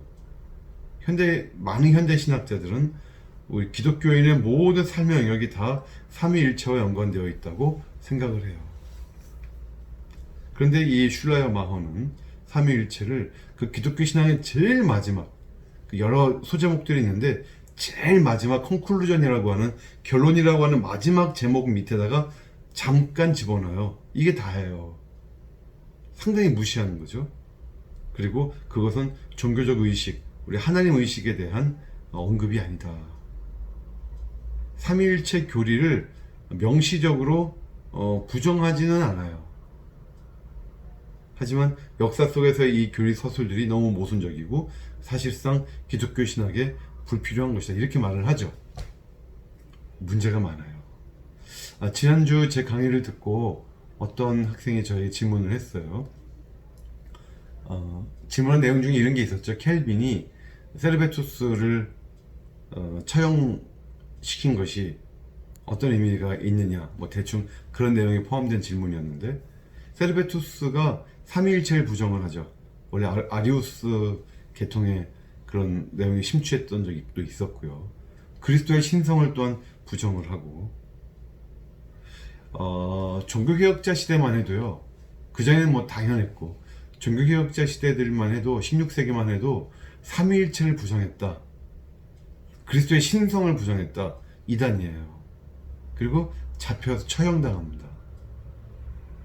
근데 슐라요 마허는 참 좋은 시대에 살았던 거예요. 슐라요 마허가 지금 18세기 후반부터 특히 19세기 초반에 살았던 사람인데, 19세기 초반에 이런 삼위일체를 이렇게 무시하고, 좀 이따 얘기하겠지만 그리스도에 대해서도 그리스도의 두 본성, 신성을 무시해요. 그리스도를 하나의 인간으로 봐요. 종교개혁자 시대에 살았다면 슐라요 마허 목사님은 파직되고 파면되고 종교 재판에 넘겨져서 처형당했을 가능성이 많아요. 셀베투스처럼. 근데 신학이라고 하는 어떤 울타리가 멋지게 쳐져 있는 세계에 살고 있는 많은 신학자들이 너무 이제 겁이 없어졌어요. 오늘날도 그렇죠. 오늘날도 정말 중세에 살았더라면, 아니 뭐 종교개혁자 시대에 살았더라면 당연히 이단으로 낙인 찍히고 교회에서 쫓겨나야 될 분들이 신학이라고 하는, 학문이라고 하는 울타리를 가지고 그렇게 막 말을 함부로 하는 신학자들이 오늘날 많이 있습니다. 슐라이어 마어가 이제 그 문을 연 거죠. 이렇게까지 말하면 안 되는데. 더구나 보세요. 슐라이어 마어가 담임했던 교회 이름이 뭐예요? 베를린의 트리니티 철치예요. 삼위일체 교회라고요. 삼위일체 교회에서 26년간 담임 목사님 하시면서 삼위일체를 이렇게 개무시해요. 이게 참 마음이 아픕니다. 네, 범신론에 대한 내용은 좀 전에 얘기 드렸죠. 네, 근데 슐라이어 마어가 쓴 그 종교론 책을 보면요, 스피노자주의라는 말을, 비판을 들을 수도 있을 정도로 스피노자 얘기를 많이 해요. 스피노자를 예찬합니다. 하나님은 전체예요. 유니버스예요. 유니버스가 뭐예요? 벌스는 다양하다는 뜻이고 유니는 단일, 하나 뭐 이 뜻이잖아요. 하나님은 전체다. 즉 다양의 단일이시다. 뭐가 떠올라요? 꼭 스피노자가 말했던 만유 안에 일자, 일자 안에 만유, 뭐 이런 말이 떠오르죠. 그래요. 그래서 세계는 신적인 일자로부터 변증법적 패턴으로 계속 유출되면서 발생한다. 신플라톤주의, 말이 좀 어려운 말인데요. 여러분, 그 신플라톤주의는 이제 슐라이어 마어 본인이 처음 만든 말이에요. 지금은 이 말을 참 많이 쓰죠. 우리가 신학자들이, 또 철학자들이. 플라톤 저서를 독일어로 번역도 했고, 슐라이어 마어는 굉장히 플라톤주의에 또 나름대로 심취했던 부분이 있습니다. 그래서 어떤 신적 일자로부터 이 세계가 점점 유출돼서 나온다라고 하는 유출설이 바로 프로티누스가 주장했던 것이고, 그래서 이 내용들을 신플라톤주의라 그러죠. 세계 정신이 세계 형성의 일꾼이다. 신플라톤주의는 나중에 한번 이것도 제가 박스로 만들어서 한번 정리를 해드릴게요. 하나님은 너를 만든 우주다. 뭐 이런 식으로 상당히 범신론의 냄새가 많이 나는 얘기를 해요. 종교론에 보면. 근데 아마도 이것 때문에 범신론자 아니냐 라고 하는 이런 비판을 많이 받았던 것 같아요. 그래서 후기에 썼었던 이 기독교 신앙책에서 보면 입장을 다소 수정합니다. 기독교 신앙책에는 스피노자 얘기가 이제 더 안 나와요. 안 나오고, 하지만 범신론의 정당성은 여전히 변호해요. 하나님은 일자이자 만유시다, 이런 식으로. 단 하나님 자체가 세계는 아니다. 일자와 만유는 구별이 분명히 된다. 분리는 안 되지만 구별은 된다. 이런 식으로 자신이 범신론자가 아닌 것은 분명하게 말을 해요. 근데 분리가 안 된다 그랬죠. 뭔가 좀 의심스러운 부분이 생겼어요. 하나님이 인격적이시다라는 말을 신인 동영론적으로 이해하지 않고 인격적 하나님 대신 그 대신 살아계신 하나님, living God 이라는 개념을 이제 제안을 해요. 다시 말해서 하나님이 세상과 똑같은 건 아니시지만 분리는 불가능한 상태, 이런 것을 우리가 범죄신론 그래요. 그래서 보통 슐라이어 마어에 대한 신론의 최종적인 결론은 보통 신학자들이 이렇게 내립니다. 범신론에 가까웠던 범죄신론을 가지고 있었다. 요 내용은 제가 좀 이따 한번 약간 또 다른 면에서 설명을 드릴게요. 자, 기독론을 볼게요. 기독론이 문제가 너무 많아요. 성욕신적인 기독론이 아니에요. 우리를 구원하기 위해서 이 땅에 인간의 모습으로 오신 게 아니에요. 그저 하나님 의식이라는 인간 경험에 기초한 기독론. 아까 얘기했죠. 예수님은 역사적으로 최고의 완벽한 하나님 의식, 완벽한 종교적 감정을 가지고 계셨던 인간일 뿐이죠. 두번 성결이, 예수님의 인성은 100%지만 신성이 있다고 볼 수가 없는 거예요. 그 대신에 예수님의 이상성과 재생산성을 얘기를 합니다. 요 개념은요, 이렇게 정리를 해볼게요. 예수님은요, 애초부터 절대적으로 막강한 하나님 의식을, 신 의식을 가지고 있는 존재라는 점 외에는 다른 인간들과 완전히 같다는 거예요. 이거는 정말 종교개혁자 시대에 이런 말을 했으면 이거는 셀베투스하고 똑같아요. 지금 당연히 이건 걸리죠. 이단이에요, 이단. 단 신성이라는 말을 거부할 필요는 없다 그래요. 슐라이어 마오는 또 왜 그랬느냐 보세요. 그의 예수님의 이상적인 하나님 의식은 그의 신성으로도 표현되어도 충분할 정도로 엄청난 것이었다. 이걸 예수님의 이상성, 어떤 이상적인 부분이었다라고 말을 하고, 또 한편 그럼 예수님의 구속사역은 뭘 의미하느냐, 그가 자신이 가졌던 이러한 엄청난 신의식을, 하나님 의식을 다른 사람들에게 나눠주는 거예요. 이게 재생산성이에요. 그러면 이런 질문이 생길 수 있죠. 아니, 예수님도 인간이셨으면 어떻게 인간이 그렇게 완벽한 신의식을 가질 수 있는 건가요? 라고 질문을 할 수가 있어요. 그렇죠. 여기에 대한 슐라이어 마오의 대답은 이겁니다. 예수님의 하나님 의식은 인간만에 의한 산물이 아니고 그의 속에서의 하나님의 특별한 활동의 결과다. 결국은 하나님의 특별 은총이 있었다. 이런 개념이겠죠. 그렇습니다. 신약 성경이 특별히 순환되는 인간에게만 있는 그러한 속성들을 예수님에게 일관되게 부여하는 것을 나는 지지한다. 즉 예수님을 하나님으로 부르는 전통적인 이 신학적 용어, 즉 예수님의 신성을 인정하는 이 용어에 대해서 나는 분명히 긍정적인 태도다 라는 식으로 말을 이제 하는 거예요. 아유, 슐라이어 목사님 감사합니다. 인정해 주셔서. 지금 그러고 있어요, 우리는. 근데 이게 뭐예요, 지금? 예수님의 신성이 존재론적인 신성인 거잖아요. 예수님은 빼도 박도 못하시는 하나님이신 거예요. 성자 하나님, 그죠? 제2위이신 성자 하나님이신 예수 그리스도가 이 땅에 인간의 모습으로 성육신을 하고 오신 것이다. 이런 교리 아닌 교리를 인간의 경험에 기초하다 보니까 인정할 수 없었던 거죠. 그러니까 그거는 무시해버리자는 거예요. 하지만 워낙에 완벽한 하나님 의식을 갖고 계셨으니까 예수님을 하나님으로 부르는 것이 뭐 나쁘진 않겠다, 이 정도입니다. 슐라이어 마오에 대한 가장 강력한 비평가가요, 칼바르트예요. 칼바르트가 슐라이어 마오도 굉장히 비판하고, 나중에 보시면 알겠지만 불트만도 굉장히 많이 비판을 해요. 불트만도 비록 신정통주의 신학자이긴 했지만 칼바르트하고 같은 배를 탔다고도 볼 수 있지만 불트만도 굉장히 그 성경에 나오는 어떤 기적적인 내용들을 인정하지 않거든요.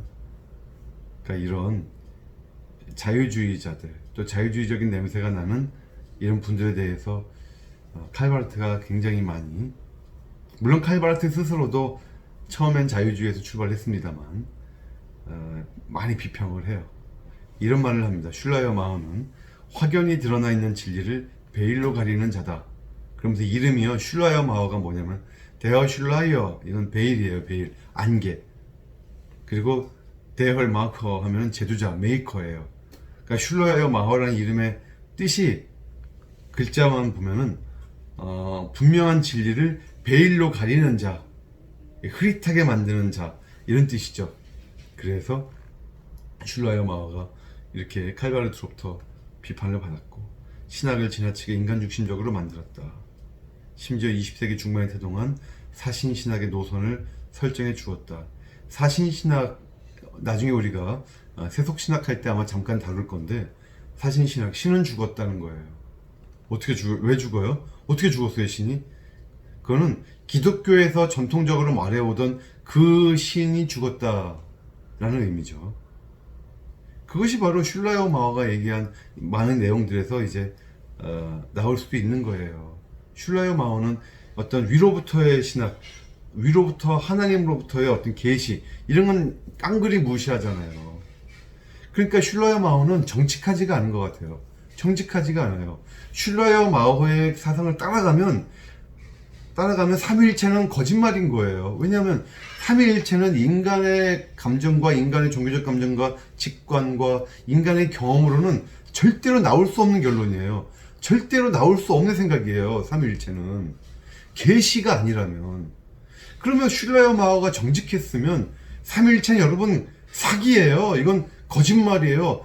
당당하게 외쳤어야 되는데 자기 기독교 신앙책 맨 마지막에 거기다가 이 삼위일체 자체를 부정하진 않고 삼위일체에 대한 지금까지 역사적 논의들이 많이 모순되어 왔다 뭐 이런 식으로 말을 해버린 거예요.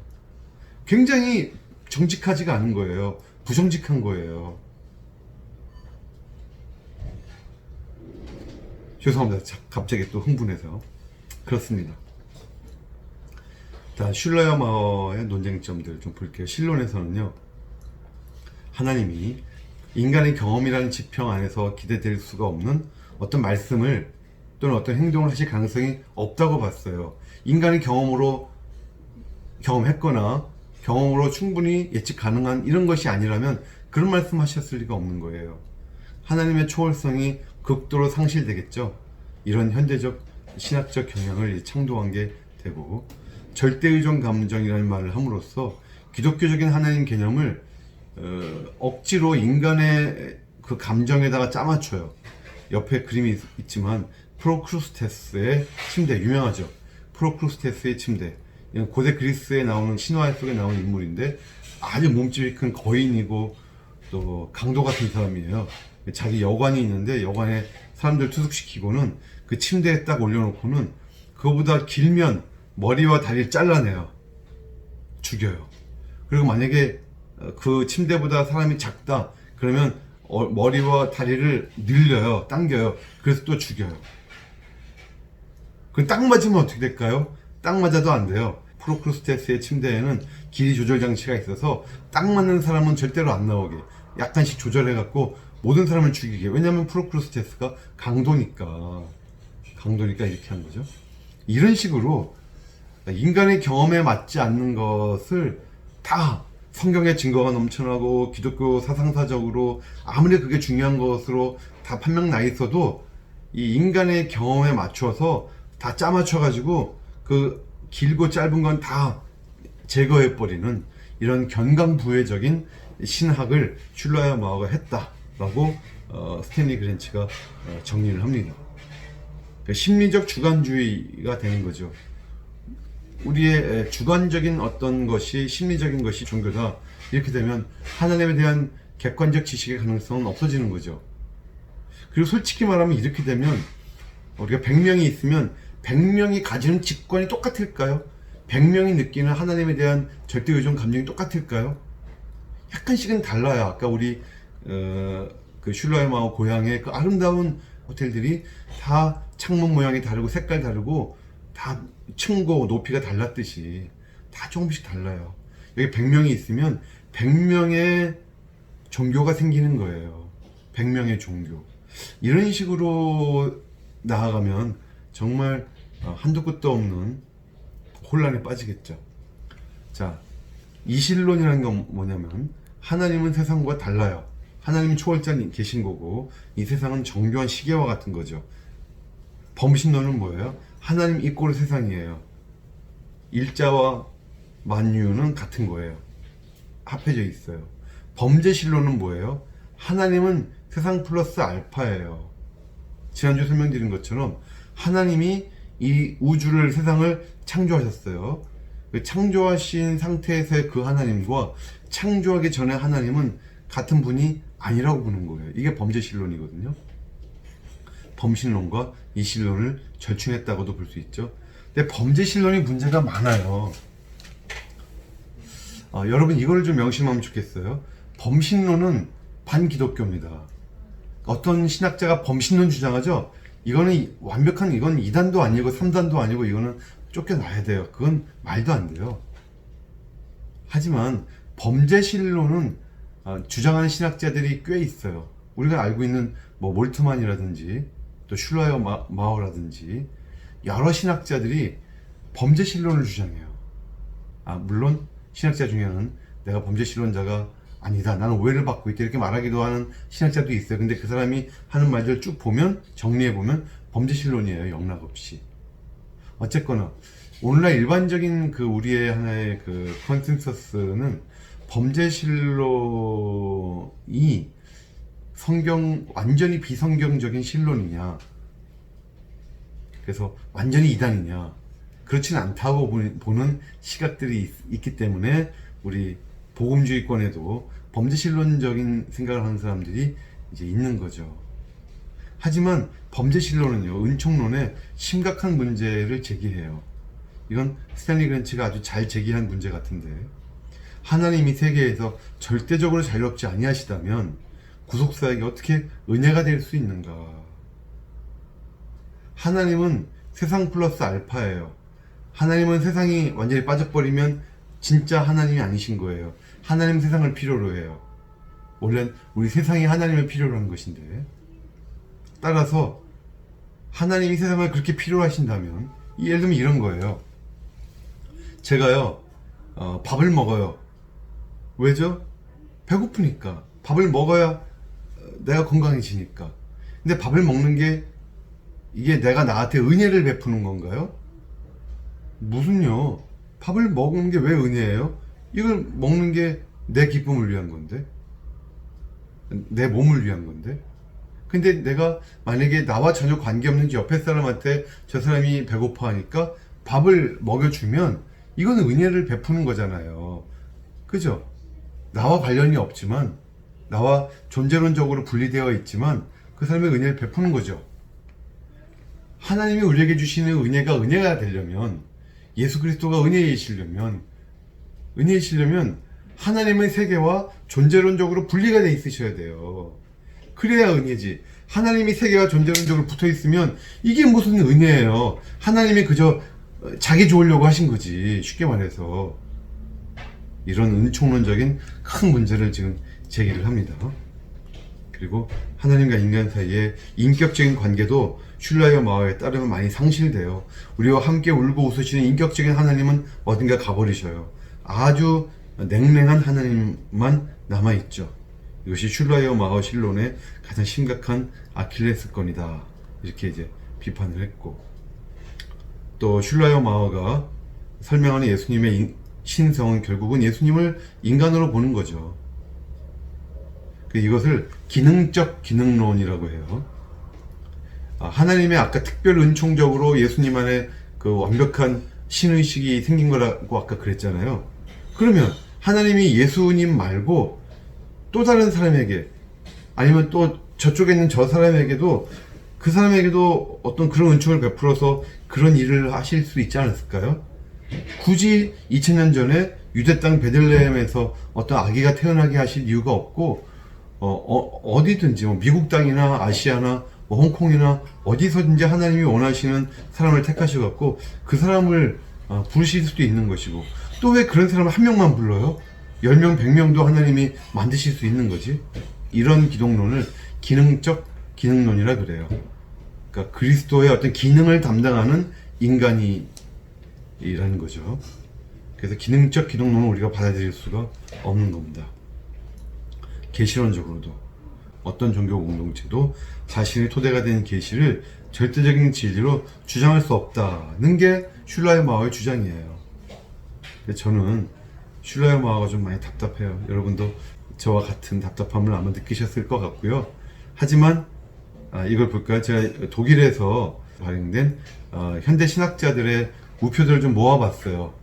아마 제가 열심히 모았으니까 이거 말고는 없는 것 같아요, 거의. 철학자들 우표는 많아요. 근데 신학자들 우표는 별로 없는데, 현대 신학자들. 왼쪽에 위에 두 개가 있는 게 바로 슐라이어 마어죠. 오른쪽에는 하르낙이에요. 다음 주에 하르낙 배울 거예요. 리칠이 더 유명한데 리칠 우표는 없더라고요. 그래서 자유주의자들 우표가 이렇게 많이 나와 있어요. 그리고 맨 아래쪽 왼쪽에 보면 칼바르트 우표죠. 바르트가 그렇게 위대했지만 우표 요 하나만 나왔고, 그 외에는 우리가 알고 있는 뭐 몰트만이니 판넨베르크니 뭐 틸리히니 등등, 불트만이니 이런 사람 우표는 없어요, 보니까. 저는 못 구하겠습니다. 그런데 요 보네퍼 우표는 또 두 개나 있어요. 보네퍼를 독일 사람들이 얼마나 존경하는지 알겠죠. 근데 우표가 2개 나온 유일한 신학자가 또 한 명 있어요. 유이한 신학자죠. 위에 있는 슐라이어 마허예요. 이 정도로 독일 사람들이 존경하고 독일 신학이나 독일 철학계나 독일 국민들에게 큰 영향을 미친 신학자인데, 신학 자체로만 보면 우리의 시각으로 봤을 때 문제가 한두 개가 아니에요. 너무 답답합니다. 그럼 왜 슐라이어 마허 얘기를 1시간 동안 떠들었느냐? 바로 이것 때문에 그래요. 우리가 이 자유주의 신학, 그리고 자유주의 신학을 이겨내려고 노력했던 칼바르트를 비롯한 신정통주의 등등 우리 현대 신학의 계보를 알려면 어떻게 해서 종교개혁자 시대 이후로 계몽주의를 거쳐서 자유주의가 갑자기 어떻게 튀어나왔지 할 때 그 중요한 퍼즐을 맞추기 위해서예요. 이 중요한 퍼즐 드디어 오늘 맞췄습니다. 슐라이어 마허가 중요한 퍼즐이 돼요. 이 슐라이어 마허 때문에 이 계몽주의에서 자유주의로 오는 것이 이제 잘 이해가 되실 거예요. 다음 주에는 1시간 내내 자유주의만 갖고 설명을 드리겠습니다. 다음 주 한 주 또 잘 기대하시고 한 주간 영육간을 강건하시고 코로나 걸리지 마시고 건강하시기 바랍니다. 다음 주에 다시 뵙겠습니다. 네, 감사합니다.